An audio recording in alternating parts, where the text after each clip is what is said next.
entendiendo que Dios es un Dios de restauración. Amén. Y cuando usamos la palabra imposible, entonces estamos yendo contra lo que realmente Dios es. Mucho antes la Biblia había preguntado, ¿habrá algo imposible para Dios? Y la respuesta es, para Dios todo es posible, o sea, no. Pero aquí Pablo dice que este Señor es imposible que se salve. ¿Aló? ¿Cómo salirnos de ese problema? ¿Quién me dice qué otra cosa que ha encontrado que el capítulo tenga que a usted le parezca extraño? Por tanto, dejando ya los rudimentos de la doctrina de Cristo. Uno dice, ¿cómo así dejando los rudimentos, dejando las doctrinas, dejando qué? ¿Cómo así? ¿Por qué dejarlas? Dejando los rudimentos de la doctrina de Cristo, vamos adelante a la perfección, no echando otra vez el fundamento del arrepentimiento, de obras muertas, de la fe en Dios. Y el verso 3 dice, y si Dios me permite. Y si Dios quiere, nos descargamos de todo esto. Y no seguimos ahí. Sí. Hola. ¿Sí ve que la cosa está? Entonces, los primeros versículos, versículo 1 y 2, el apóstol dice algo que si lo asumimos así como está ahí, y no le prestamos atención, no le ponemos colador, pues estaríamos diciendo lo siguiente. Por tanto, acuérdense que ese por tanto es un conector, porque él atrás les había exhortado. Desde el verso 11 dice, acerca de esto hay muchas cosas que decir y difíciles de explicar. ¿Por qué eran difíciles? Por cuanto os habéis hecho tardos para oír, o sea, estaban medio sordos. Entonces les hace la aplicación y les habla del alimento sólido, les habla de la leche. Razón por la cual entonces ya el versículo 14 dice, pero el alimento sólido es para los que han alcanzado madurez, para los que por el uso tienen los sentidos ejercitados en el discernimiento del bien y del mal. Por tanto, dejando ya los rudimentos de la doctrina de Cristo, vamos adelante a la perfección, no echando otra vez el fundamento del arrepentimiento, de la obra muerta, de la fe en Dios, de la doctrina del bautismo, o sea, ya a partir de aquí en adelante, a partir de hoy ya no hay que bautizarse, de la imposición de manos, o sea, ya hoy no vayan a pasar a orar por los enfermos imponiéndoles las manos. Ya los muertos no resucitan y ya no hay juicio eterno.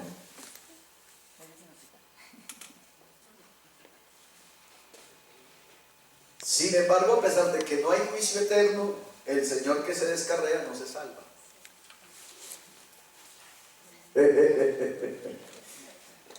Oiga, ¿sí lo está viendo bien? ¿Sí lo está viendo con lupa pentecostal? Vale.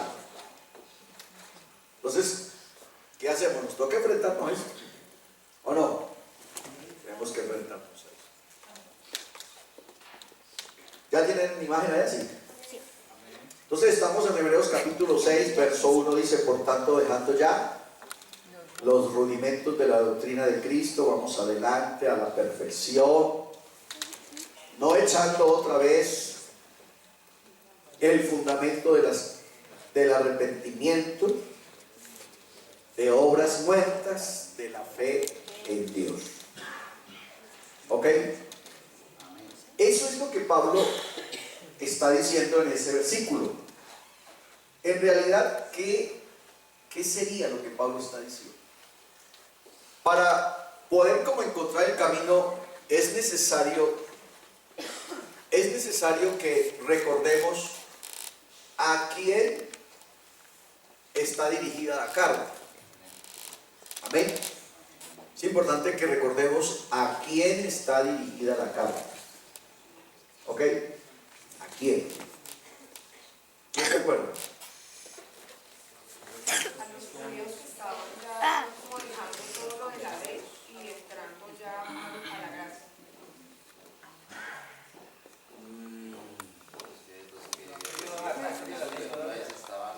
Señor. No han querido dejar cosas de la ley todavía, estando en la casa. Sí.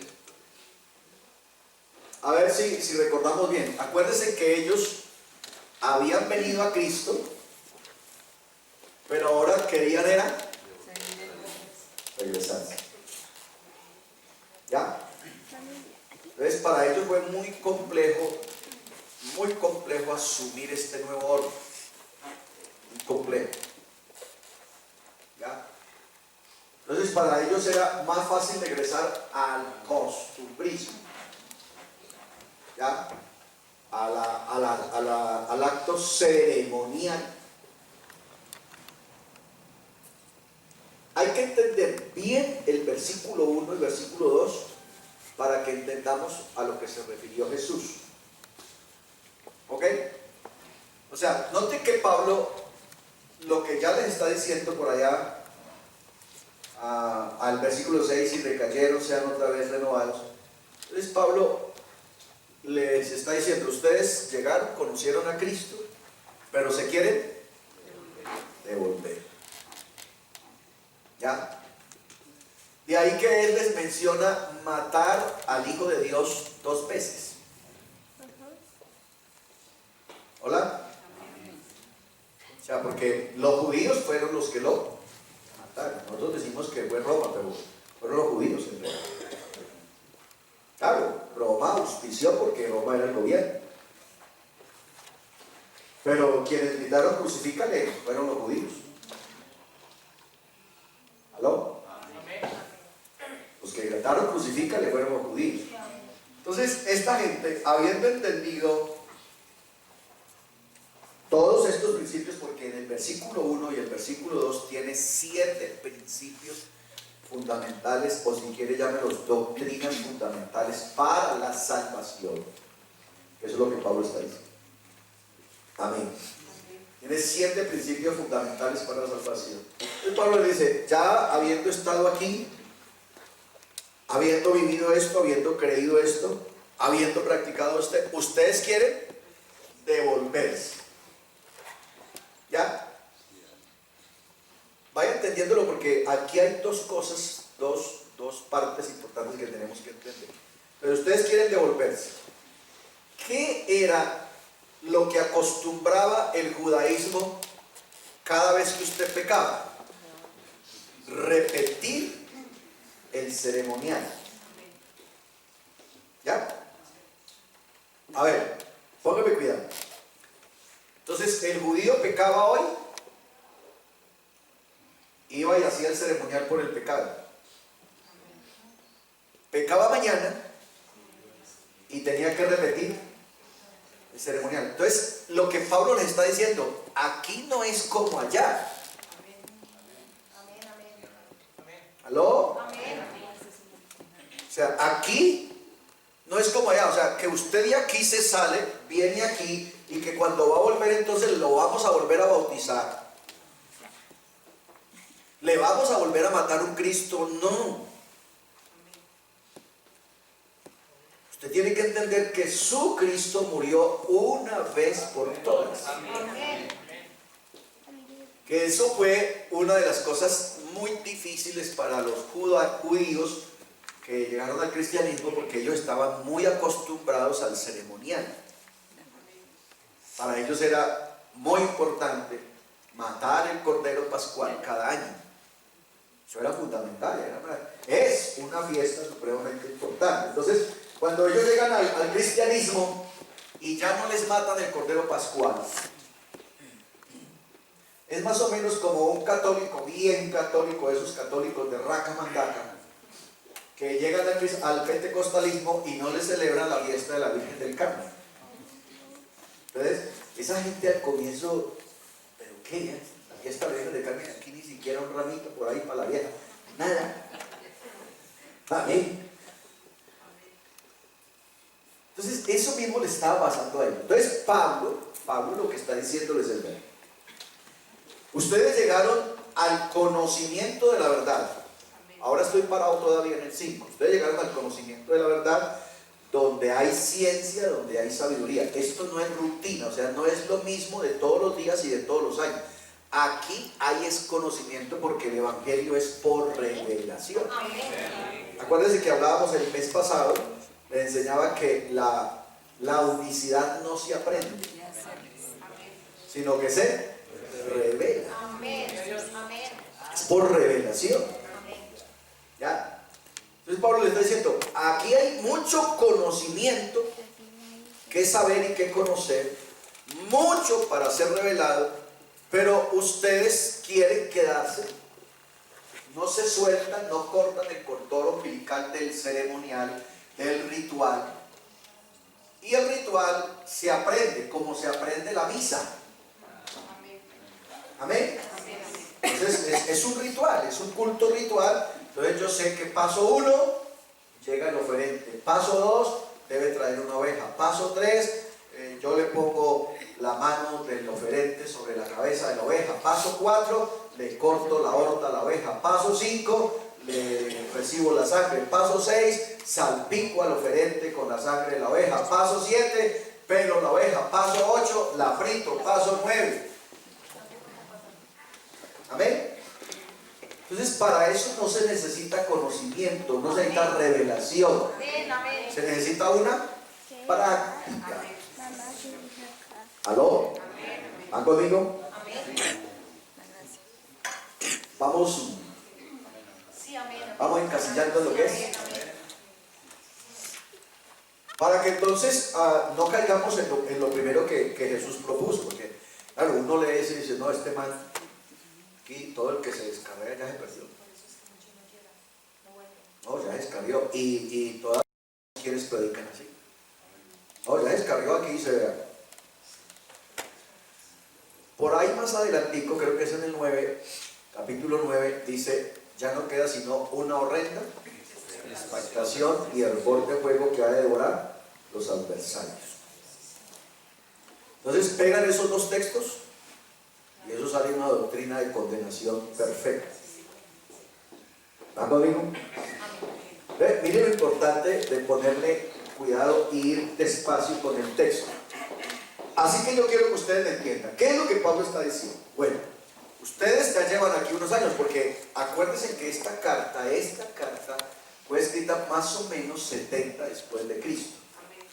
O sea que ellos estaban entre 50, 40, 30 años de conversos. O sea, era gente que tenía que tener un conocimiento. Ya era una iglesia vieja. ¿Ya? Pero ellos aún no se acomodaban, no entraban en el molde. Llegaba la fiesta de la Pascua, llegaba la de los tabernáculos, llegaban todas esas fiestas y ellos aún no, pero es que están allá en la fiesta y nosotros aquí en culto. Amén. Y nosotros aquí en culto. Entonces Pablo les dice, miren, si ustedes van para allá, nuevamente, tengan claro que al regresar no es como allá. O sea, ustedes no pretendan que viniendo otra vez yo los bautice de nuevo, porque eso es lo que ustedes hacen allá. Ustedes pecan y van y llevan la ofrenda 1000 veces por el pecado. Pero si ustedes van allá y regresan, yo no los puedo bautizar otra vez. No les puedo matar el Cristo otra vez. ¿No? No les puedo matar el Cristo otra vez. Entonces tienen que entender eso. Aquí la decisión es definitiva. Con Cristo estoy juntamente crucificado y ya no vivo yo, sino que Cristo vive en mí. ¿Va conmigo? ¿Vale? Ok, vamos a ver qué encontramos por aquí adelante. Pablo entonces se insta a los hebreos a seguir adelante. ¿En qué? En la doctrina de Cristo. Y se describen las consecuencias de la apostasía o el rechazo. Note que ahí ya salió una cosa que sí es grave. ¿Qué salió ahí? La apostasía. Ojo a eso. Una cosa es que una persona se aparte, se descarríe, se vaya, no vuelva a culto. Y otra cosa es que la persona se vuelva apóstata. ¿Aló? Entonces, ese pecado, ese aparte, sáquelo, póngalo aparte, porque a ese sí que hay que darle un tratamiento especial. ¿Va conmigo? A ese hay que darle un tratamiento especial. Entonces dice, es necesario avanzar ¿en qué? En el proceso del crecimiento espiritual. Escuchen que lo que estoy diciendo es acorde con lo que ya les encabecé en la introducción. Entonces, la ley no permitía desarrollo intelectual en los practicantes. Usted se sabía los 10 mandamientos y ya. A eso no había que hacerle teología ni nada. Usted se sabía el ritual del día de la expiación. A eso no había que hacerle teología ni nada. Usted se sabía el ritual de los panes sin levadura. A eso no había que hacerle teología ni nada. Usted se sabía el ritual de las fiestas de los tabernáculos. A eso no había que hacerle. Así que la ley no permitía, no daba el espacio para que el adepto, el practicante, se desarrollara y conociera de Cristo o de su Señor Jehová. Entonces Pablo le dice, entiendan que ustedes llegaron ahora a un océano de conocimiento. ¿Aló? Entiendan que ustedes pasaron de lo ritual a la revelación. Aquí se puede crecer en el proceso de conocimiento espiritual. ¿Aló? Se puede crecer. Dice, es necesario avanzar en el proceso de ¿qué? Del crecimiento espiritual. Porque una vez que uno llega a Cristo, uno llega para tomar y adquirir la estatura de Cristo. ¿Va conmigo? Y eso se hace a través de ¿qué? De la revelación y el conocimiento. También se les dice, es necesario revisar nuestra vida y aplicar correctivos.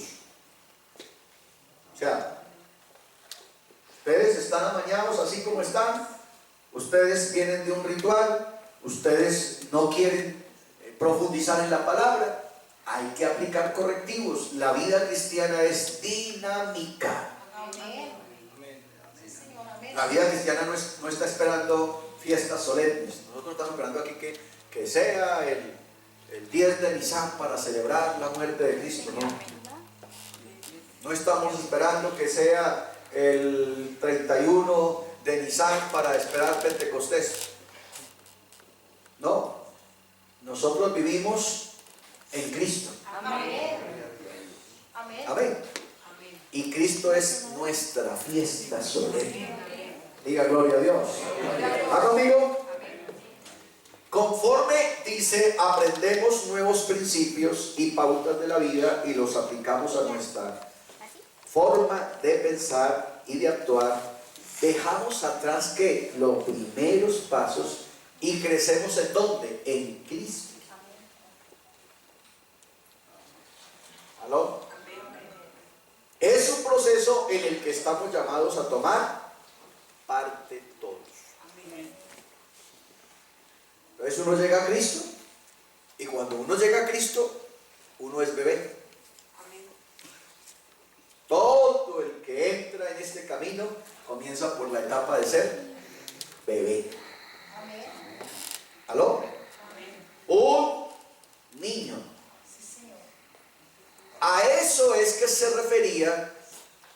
Teníamos una discusión hace unos días atrás con un grupo de pastores que me preguntaban acerca de la salvación de los niños. ¿Ya?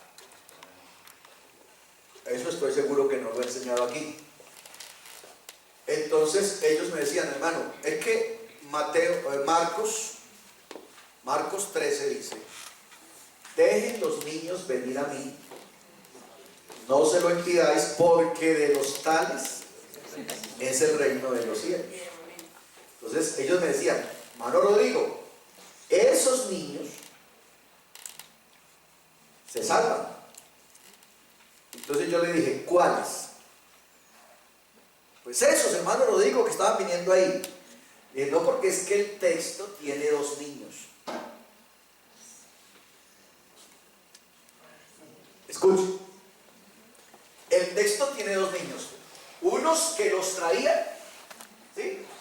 Habían unos niños que los traían y había otros a los que Jesús dijo, de cierto os digo, que el que no se haga como no entrará. Entonces, ¿de quiénes es el reino de los cielos? ¿De los niños que estaban trayendo o de los que tenían que hacerse como niños?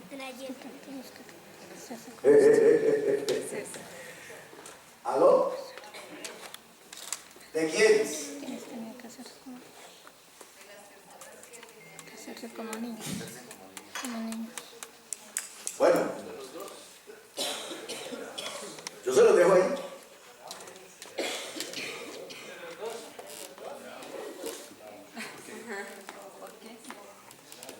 Yo se los dejo ahí. ¿Ok? Yo se los dejo. Porque entonces, esas son las partes de la Biblia a las que uno tiene que ponerle buen sentido, buena atención, para que no terminemos dándole esperanzas a quien no es. ¿Ah? Eso es lo que Pablo está diciendo aquí. Hay que hacer el proceso. Y en ese proceso estamos llamados a participar. Todos. Lástima que no sea toda la iglesia de Fontibón la que está en el proceso o camaradense. Sí, amén. Lástima. Porque el conocimiento de la palabra pues se adquiere estudiando la palabra. Amén. Conocimiento de la doctrina se adquiere estudiando las doctrinas. Amén. Entonces Pablo dice, en ese proceso de crecer en la vida espiritual, de no quedarse pollo, de no quedarse niño, que es lo que les está diciendo en el ciclo, hay que crecer, hay que desarrollarse, hay que hacerse adulto. Ustedes ya llevan 70, 50, 40 años y no han podido destetarse de la ley. Sí, amén. ¿Ya? Al punto que quieren regresar. Ahí es donde les dice, eso sí, tengan claro que si ustedes van allá y después allá se arrepienten y quieren volver aquí, yo no los puedo volver a bautizar. O sea, no crean que aquí se repite como se repite allá. Amén. Porque ellos lo que estaban viendo era, no, nosotros vamos y cuando usted venga vuelve y nos bautiza. No, aquí no es así. ¿Aló? Que nosotros vamos y volvemos y usted nos mata a Cristo. No, ya no lo podemos matar otra vez. Esto se hizo una vez por todas. Y mi voto con Cristo es de una vez por todas, como el matrimonio hasta la muerte. Amén, amén. ¿Va conmigo? Vale. El 6.2. Todavía hay muchas cosas, solamente estoy haciendo un esbozo general. Dice de la doctrina de bautismo. Note que ahí la expresión bautismo lo tiene en plural, bautismos. Porque eso era lo que ellos conocían. Ellos sí conocían bautismo. El lavamiento de manos era un bautismo. Haber pasado por el Mar Rojo era un bautismo. Haber pasado por el río Jordán era un bautismo. Entonces ellos conocían maneras de bautismo. ¿Ya? Para nosotros, según el mismo apóstol, en el capítulo 4 de la carta a los Efesios, dice: un Señor, una fe, un bautismo. Va deteniendo. Entonces, él les dice: no hay bautismos, hay un bautismo. Y se aplica una única vez en la vida. ¿Ven? Se aplica una única vez en la vida. Ustedes conocen bautismos, pero aquí no. Amén. De la imposición de manos. Eso mismo era lo que Pablo les estaba diciendo, creo que a Timoteo, ¿sí? No impongas con ligereza las manos. Porque este era otra práctica que ellos tenían. La imposición de manos, la vamos a ver ahorita, se hacía como para 6 o 7 ceremonias en el Antiguo Testamento. Así que era muy, ¿cómo le llaman? Era una práctica muy común en Israel, la imposición de manos. ¿Ya? Ya el Nuevo Testamento, Pablo dice: cuidado, no imponga con ligereza las manos, porque aquí ya las cosas son diferentes. Aquí es Dios el que llama, dota y capacita. Amén. Amén. Amén. Allá con la imposición de manos se hacían muchas cosas, pero aquí la cosa es diferente.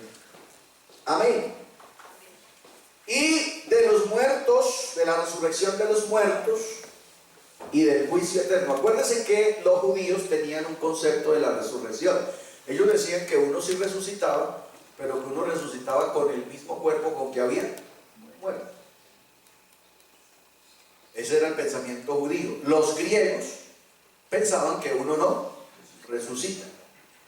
Y los cristianos pensamos que uno sí resucita, pero con un cuerpo transformado. ¿Aló? Entonces Pablo le está diciendo: ustedes, ¿cuándo van a avanzar? Tienen que dar el paso, tienen que ir más allá, tienen que entender esto, tienen que hacer la conversión. Aquí las manos no se imponen para eso. Aquí sí resucitamos, pero para vida eterna. Amén. Amén. ¿Va conmigo? Amén. Entonces hay que avanzar en eso. Pablo entonces les habla de la doctrina, porque no se menciona, en esto de la doctrina, no se menciona la Santa Cena. ¿Se da cuenta por qué estamos diciendo que ellos lo que querían era que su vida cristiana fuera un ritual judío? ¿Por qué en todas las doctrinas, en los 7 principios que Pablo les menciona, no menciona la Santa Cena? Porque la Santa Cena no es una práctica antiguo testamentaria. La Santa Cena se dio después incluso del Cristo resucitado. Amén. Porque la última cena de Jesús no es la Santa Cena que nosotros celebramos. ¿Aló? Entonces eso se dio hasta después de un buen tiempo de la vida de la iglesia neotestamentaria, es que nace la Santa Cena. Después de la muerte de Jesús se quedó la cena comunitaria, que es la que vamos a hacer el 25. ¿Ya? Era una cena comunitaria. Todo el mundo traía, ponían en una mesa y toda la iglesia compartía. Después entonces se instituyó la mesa del Señor. Por eso cuando Pablo está instituyendo la mesa del Señor, él dice: bueno, esto cambió. Aquí ya ninguno viene a llenar el vientre. El que tenga hambre, coma en la casa. Porque aquí ya es diferente, ya no es como lo veníamos haciendo, que aquí el rico venía y se ufanaba de sus ponches y de sus pescados y de sus mariscos, y el pobre venía con sus papas chorreadas. Eso es lo que Pablo les está diciendo en el capítulo 11 de Corintios. Entonces, ya por favor, cambiemos esto, porque ahora esto es la mesa del Señor. En esto que vamos a hacer, antes era una mesa comunitaria donde se participaba en sociedad. Ahora vamos a anunciar la muerte, la sepultura y la resurrección de Cristo. ¿Aló?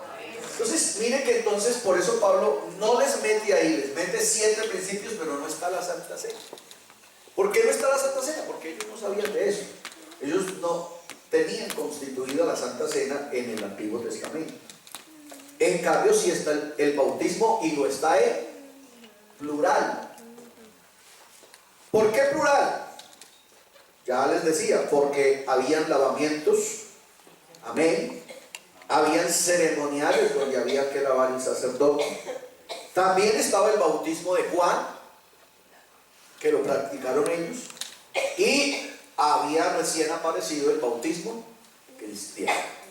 Entonces había una serie de bautismos. Aparte de los otros bautismos religiosos que ya existían, el bautismo por los muertos, etc. Pero Pablo les estaba hablando más o menos de lo que ellos practicaban. Entonces estaba el lavamiento de las manos, habían unos ceremoniales que eran un lavamiento. Por allá en el Éxodo 19, Jehová Dios le dice a Moisés: di al pueblo que se santifiquen y que laven sus vestidos. Era un ceremonial de lavamiento.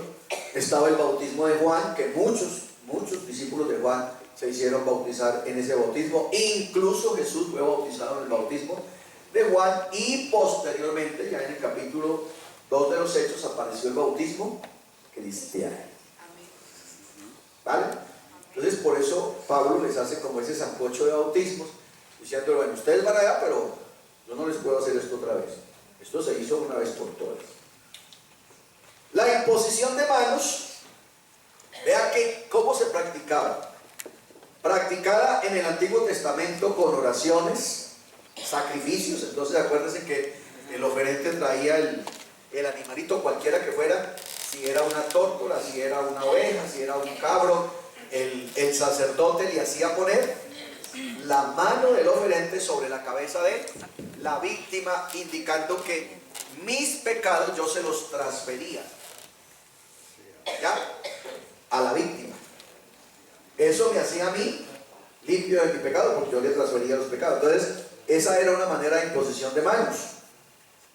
Se hacían sacrificios a partir de bendiciones, habían confesiones también a partir de poner las manos. Se consagraban los primogénitos a través de la imposición de las manos. Se tocaban los niños. Se oraba por los enfermos con la imposición de las manos. Se hacían las consagraciones con la imposición de las manos. Venía la influencia del Espíritu Santo con la imposición de las manos. Amén. Pero lo que Pablo le está diciendo es que no hay un mandamiento que perpetuara la práctica. ¿Ya? Porque acuérdense que todo lo del Antiguo Testamento llegó hasta el Calvario. Todo lo del Antiguo Testamento llegó ¿hasta dónde? Hasta el Calvario. De ahí para adelante hay una cosa que se llama la gracia. Ahora dicen amén, la gracia. Y la gracia ya es diferente. Aunque tiene la imposición de las manos, las tiene para recibir el Espíritu Santo, las tiene para sanar los enfermos, la tiene para la consagración al ministerio. Amén. Sin embargo, no es un ritual. No quiere decir que si a usted no le imponen las manos, no recibe el Espíritu Santo. A mí no me las impusieron y yo lo recibí. ¿Ya? No quiere decir que si no le imponen las manos, usted no se sana. No. Creo que aquí todos nos hemos sanado alguna vez sin imposición de manos. ¿Cierto? Entonces, en el Antiguo Testamento era así. Si no se hacía el ritual, no había el efecto. O sea, si el pecador no ponía la mano sobre la cabeza de la víctima, el pecado le quedaba aquí. Había que transferir. Si no era así, si no había víctima, o sea, si había pecador pero no había víctima, tampoco. Si había pecador, había víctima, había imposición de manos, pero no había sangre, tampoco. ¿Aló? Amén. Por eso entonces Jesucristo hizo todo de una vez. Todo. Todo. El pecador estaba listo, todos nosotros. Amén. La víctima estaba lista. Y estaba profetizado desde Isaías 53, que Él llevaría todos. El castigo de nuestra paz fue sobre Él. Entonces, había pecador, había víctima, amén, y había sangre. Por eso, lo nuestro es real. La salvación nuestra es real. El perdón nuestro es real. La justificación nuestra es real. Y no solamente real, sino que de una vez por todas. ¿Están conmigo? Dale. Pastor, Señor. entonces en la imposición de manos hoy en día, ¿qué significa o cuál es el efecto al imponer? Pues la promesa. Decía entonces que en el Nuevo Testamento se quedó de todo eso que estamos mencionando ahorita, de todo eso, se quedó la oración por los enfermos, con la imposición de manos, amén, sobre los enfermos pondrán sus manos y sanarán, llame a los ancianos de la iglesia, ungiéndole con el aceite, la oración de fe, sanar al enfermo, hay imposición de manos. Entonces, al imponer la mano sobre el enfermo, pues está la promesa que se sana, ¿ya? Claro, el que está orando con imposición de manos debe tener el don de sanidad.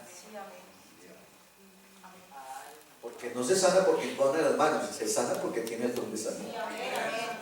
¿Aló? Así que si usted tiene el don de sanidad y no impone las manos, igual se sana. ¿Ya? Entonces, cuando Pablo dice, no imponga con ligereza las manos, yo tengo que saber a quién le estoy imponiendo las manos. En el caso de Pablo, lo que Pablo quería decirle a la gente era, usted tiene que saber a quién le está imponiendo las manos, a un judío o a un gentil.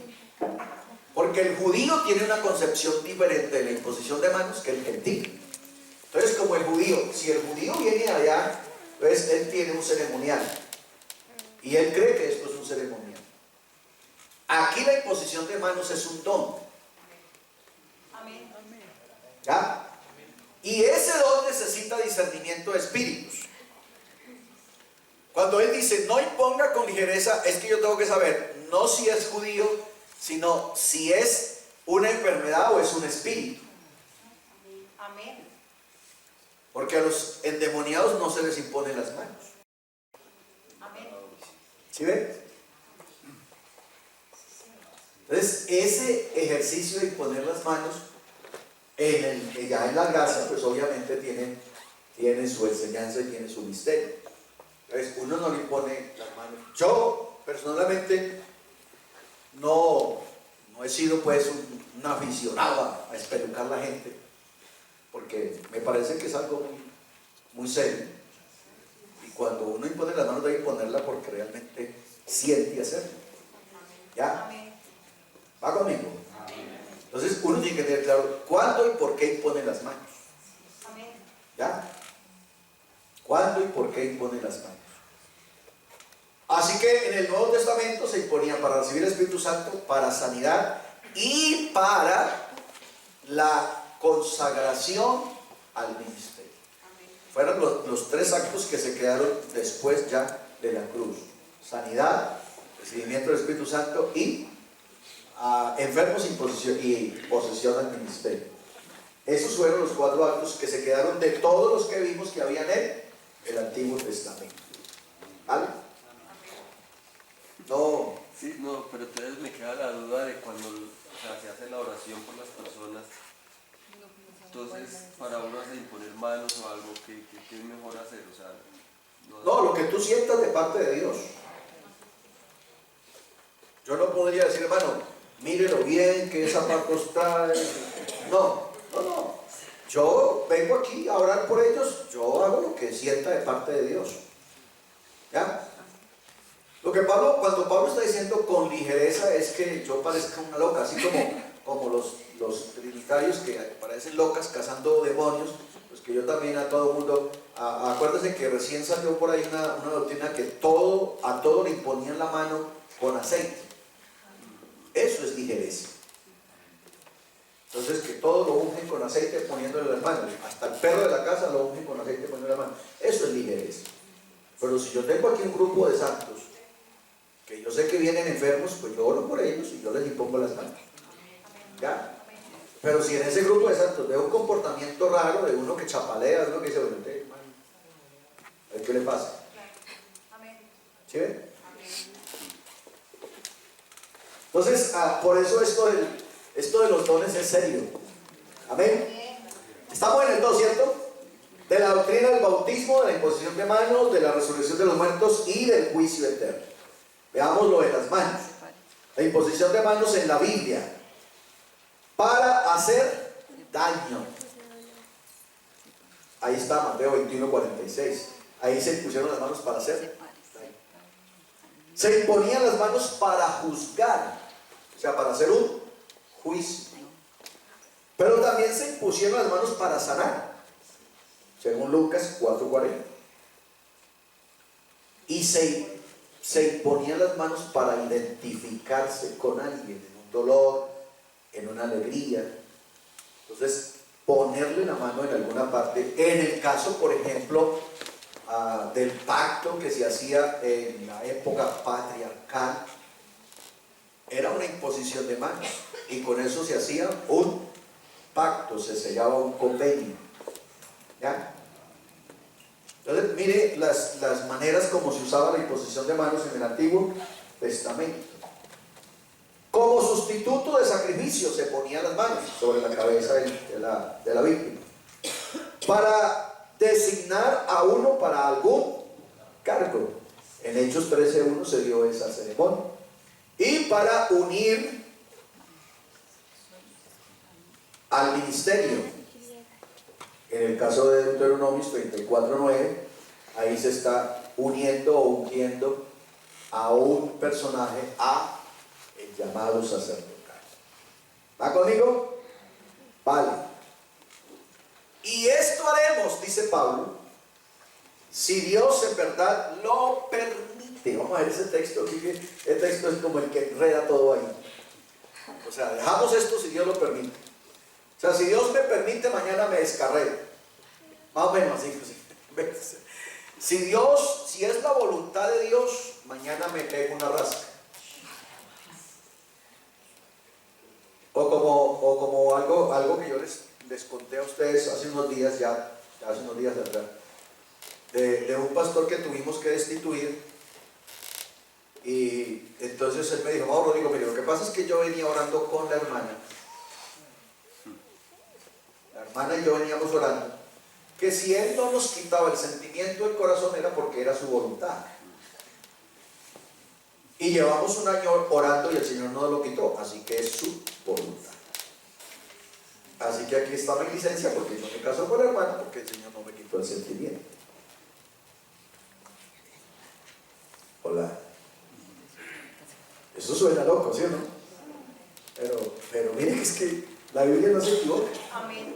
La Biblia no se equivoca, o sea, la Biblia es la Biblia. Amén. ¿Aló? Amén. Amén. La Biblia es la Biblia. Entonces Pablo les dice, ustedes están orando al Señor a ver si es la voluntad de Dios que ustedes se descarreen. ¿Aló? O sea, Señor, díganos, muéstrenos si nos podemos descarriar. Entonces Pablo dice, por lo cual dejando la enseñanza elemental de la palabra de Cristo, avancemos hacia la madurez. Aquí ya esto toma otra connotación. O sea, Pablo no está diciendo que el bautismo, que la fe, que la resurrección sea malo, sino que está diciendo, ahí comenzaron. O sea, para poder ingresar en este camino tenías que bautizarte, tenías que creer, tenías que saber que Cristo resucitó, pero eso no es todo lo que tienes que saber. Amén. Ya está bien, eso ya lo hiciste, eso ya lo creíste, eso ya lo practicaste. Ahora hay otras cosas. Amén. Hay que ir, acuérdense, proceso de crecimiento espiritual. Amén. Amén. Hacia la madurez. ¿O por qué colocan ustedes nuevamente otro fundamento cuando no se puede? Nadie puede colocar otro fundamento. fundamento del que ya está puesto, el cual es Cristo.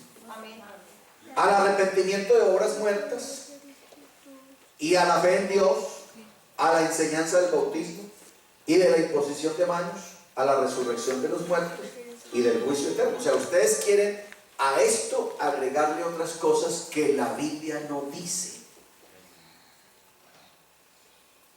Y entonces Pablo lo que les da es la sentencia. La Biblia dice que el que le quite o le ponga tiene problemas. El asunto es entonces la diferencia del texto. Vamos a ver, ya expliqué esta primera parte.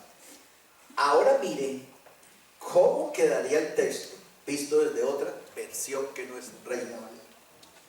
La diferencia del texto en la Reina Valera y la versión Pechita es la siguiente. Oiga, la Reina Valera 1960 dice: por tanto, dejando ya los rudimentos de la doctrina de Cristo, vamos adelante a la perfección, no echando otra vez el fundamento del arrepentimiento de obras muertas, de la fe en Dios, de la doctrina de los bautismos, de la imposición de las manos, de la resurrección de los muertos y del juicio eterno. Así está, ¿cierto?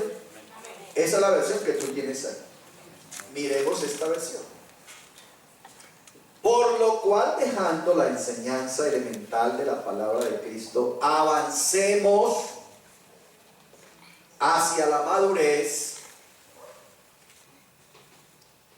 Ojo, ¿o por qué colocan ustedes nuevamente otro fundamento al arrepentimiento de las obras muertas y de la fe en Dios, a la enseñanza del bautismo y de la imposición de manos, a la resurrección de los muertos y el juicio eterno? ¿Miraron la parte amarilla? O sea, Pablo le dice: ¿por qué le montan más cosas a lo que ya está establecido? O sea, no pueden ustedes montarle cosas a esto. Estos son principios y los principios son inamovibles.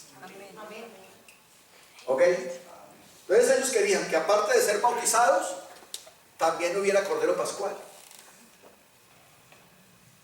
O que aparte de ser bautizados, caminábamos, pasamos como hacen los cristianos hoy. Los cristianos van a Tierra Santa y se bautizan en el Jordán. Eso era lo que les pasaba a ellos. Y créanme que es que uno se siente tentado. Uno está en el río Jordán y esa cantidad de gente bautizando le dicen: no, ¿será que lo hago o no lo hago? Sí, porque a uno le parece que bautizarse ahí, pues que eso es como recontraconfirmar el bautismo, porque ahí se bautizó Jesús.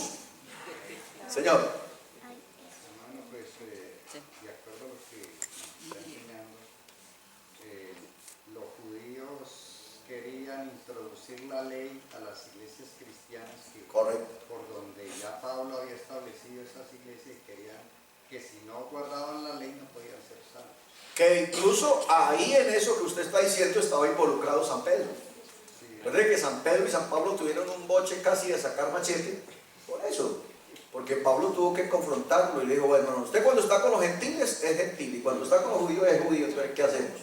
O se define o cristiano o judío. ¿Ya? Entonces, mire que es que esa tentación es fuerte, hermano, fuerte.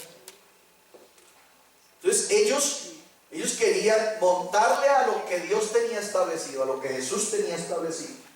Entonces para ellos era como más importante, bueno, ¿cómo será el bautismo que hizo Pedro en el aposento alto o el de Juan el Bautista? Porque es que en el Juan el Bautista se bautizó Jesús. ¿Ya? Y como le digo, uno llega ahí a Tiberías y uno ve todo ese montón de gente. Y como les prestan ahí una túnica blanca bonita con la estrella de David y todo, y ahí se supone que se bautizó Jesús, porque ahí donde se bautizó Jesús, además también fue donde Elías transmitió el manto. ¿Aló? O sea, eso es un lugar a uno recibir poder. Amén. O sea, eso tiene historia ese lugar ahí, porque ahí mismo fue donde ya para acá Eliseo dijo: río, ábrete, y se abrió. ¿Ya? Entonces, a nosotros nos pasa eso.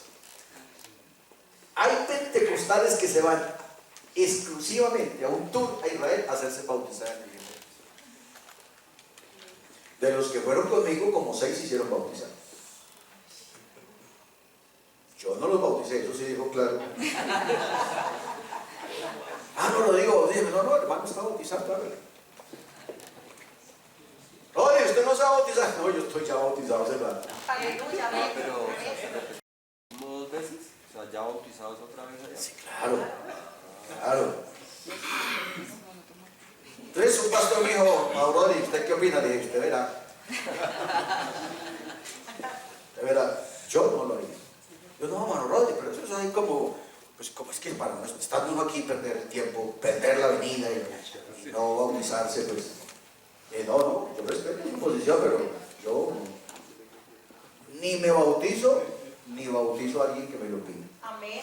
A menos, yo le preguntaría, ¿se siente bien bautizado o mal bautizado? Si usted se siente mal bautizado, yo lo bautizo. No porque sea en el Jordán, sino porque usted está mal bautizado. Pero si usted se siente bien bautizado, yo no lo bautizo. ¿Ya? Entonces uno de los pastores que bautizó, entonces les decía, yo no lo voy a bautizar en el nombre de Jesús, solamente le voy a recordar que usted es bautizado y lo metí en el agua. Pero, o sea, uno no puede jugar con eso. No, uno no puede, que eso era lo que le estaba pasando a esta gente. O sea, ellos creían que pasando el Jordán para allá, pasando el Jordán para acá, pasando el Jordán para allá, pasando el Jordán para acá, ellos podían jugar a eso. Eso es lo que Pablo está diciendo, que es poner en burla todo el ceremonial de la cruz. ¿Me están entendiendo? Entonces, sí se da cuenta que la cosa sí es pesadita, porque hay que conocer qué era lo que ellos realmente estaban queriendo practicar. Señor. Eso que usted me está diciendo, nos está diciendo, eso Dios lo toma como pecado, como ignorancia, como falta de Dios. ¿Quién? Eso que Ese doble bautismo. los pastores se fueron allá a hacer eso, que bautizarlo, que Que si Dios lo toma como un pecado, como falta de madurez. No, yo no sé ahí si. Yo no sé Dios qué piense. Pero pues a mí me parece que no, porque es que lo de Dios es muy santo. Lo de Dios es muy definitivo. Porque si estuviéramos hablando que ve que Dios vino y le habían ofrecido un almuerzo con pollo, pero terminaron dándole con huevo, pues es que estamos hablando de una muerte. Una muerte. Y yo le enseñaba en estos días a una iglesia, ayer en la escuela Esdras, le enseñaba que el asunto no es que Cristo murió, sino que fue la peor de las muertes. Porque muchos habían muerto en la cruz. Esa era la manera de matar a los ladrones y los criminales. ¿Ya? Los colgaban ahí hasta que se deshilataban y todo, pero es que la muerte de Jesús fue diferente. ¿Ya? Y a eso es que nosotros tenemos que ponerle cuidado. Y por eso no podemos invalidar ese sacrificio, podemos jugar con él. Y yo no puedo separar la muerte de Jesús del bautismo. Por eso estamos hablando de principios, ahora lo vamos a ver. De principios. O sea, cuando yo digo principios, y estoy hablando del 7, es un paquete completo. No me surte efecto uno solo. Tú te puedes bautizar, pero no creer en el Mesías. Por eso el mundo entero está perdido, porque aunque está bautizado, no cree en la otra parte. ¿Ya? Entonces, esto es un paquete completo. Hay que vivir los 7. Pero no puedo separar el 1 de los 6. Ni 3 de 3. No, yo estoy cumpliendo. Miren, yo me arrepentí, me bauticé y creo que Cristo viene. Pero a mí sí me queda de para arriba creer que solo es 1. Está igual que el borracho de la esquina. ¿Ya? Entonces, menos cuando yo voy a jugar con ese ceremonial que pues es tan serio, porque yo estoy diciendo que Jesucristo es el que perdona pecados y yo me pongo a jugar con eso. Pero claro, yo también entiendo, hermano, es que una cosa es estar aquí en Bogotá. Y otra cosa es que tú llegues ahí y tú ves 50, 60, 100 buses de turismo descargando gente y todos se quieren bautizar. Pero usted dice, ¿qué hago? Y están los fotógrafos ahí, y la túnica blanca, y la estrella de David, y el río Jordán. Y usted conoce la historia, y usted dice, uy, ¿cómo sería cuando Jesús iba entrando al agua? Y entonces usted se para en Mateo 3, el verso 16, y cuando Jesús subía al agua, vino sobre él el Espíritu Santo, y uno empieza a emocionarse. ¿Ya? Claro, decirlo desde aquí, desde Bogotá, y a esta hora, no produce nada. Cuando tú estás allá, eso ya es otra cosa. Es más, vea, de entre los que íbamos, desde aquí de Bogotá iban definidos 3, nos vamos a bautizar 3, pero terminaron bautizando en 6. Ellos se arrepintieron por el camino. Y sobre todo cuando llegaron allá, dijeron, no, que cómo me voy a ir de aquí. ¿Cuánto vuelvo yo por aquí? Entonces me mandó a bautizar. Pero la pregunta es interesante. Yo no podría decir si es pecado. Yo lo que puedo decir es que yo no lo haría. Amén. Por temor no lo haría. Amén. Por temor. Es que, bueno, miren, nosotros pentecostales a veces somos muy folclóricos. Uno escucha gente diciendo, hay poder en ese pedacito. Hay poder en ese pedacito. Hay poder en esa parte. El poder solo está en uno que se llama Jesucristo. Amén. Entonces no hay poderes en pedacitos. O el que a toda hora hay poder en Jesús. Hay poder en Jesús. A esa gente llega el momento en que usted lo invoca y el Señor llama. Porque usted lo está invocando en vano. Y eso es lo que la Biblia dice, no invocarás el nombre de Jehová, tu Dios, en vano. Si me invoca, si me llama, llámeme para algo serio, porque Dios no juega ni es un desocupado. Amén. Amén. Amén. ¿Ya? Por eso está muy mal cuando la hermana ve una cucaracha. ¡Ah! ¡Poder en Jesús! ¿Tú crees que uno necesita el poder en Jesús para una cucaracha? ¿No? Eso se mata con la suela del zapato. O con un escobazo, ya. Para eso no necesita el poder de Jesús. Así es. Amén. Amén. No. Amén. Pero a nosotros nos parece, hermano, pero es que qué culpa si me dan nervios. Sí, pero es que usted está invocando lo más grande que hay sobre el cielo y la tierra. Amén, Porque hay una cucaracha. Pégale un escobazo o párese encima y ya. Señor, amén. Y si no es capaz, déjela que se vaya. ¿Ya? Pero nosotros en eso somos muy folclóricos. Y eso era lo que le estaba pasando a Israel. Como ellos venían de tanto ceremonial, imagínense, 4000 años de ceremonia. Y ahora vienen y se las cambian así. ¡Pah! Les voltean la arepa de totazo. Ya no hay cordero, ya no hay Pascua, ya no hay Pentecostés, ya no hay panes sin levadura, ya no hay. Entonces para ellos era muy difícil llegar a entender eso. ¿Hago amigo? ¿Manos en medio? Sí, hermano, precisamente lo que acaba usted de decir, de tomar el nombre del Señor en mano y nosotros bautizados en el nombre, digamos que en el ceremonial, el bautismo, pues se invoca el nombre de Jesús y si en la persona no hay un verdadero arrepentimiento como primera medida. Como segundo caso, no hay fe y se invoca el nombre, está teniendo...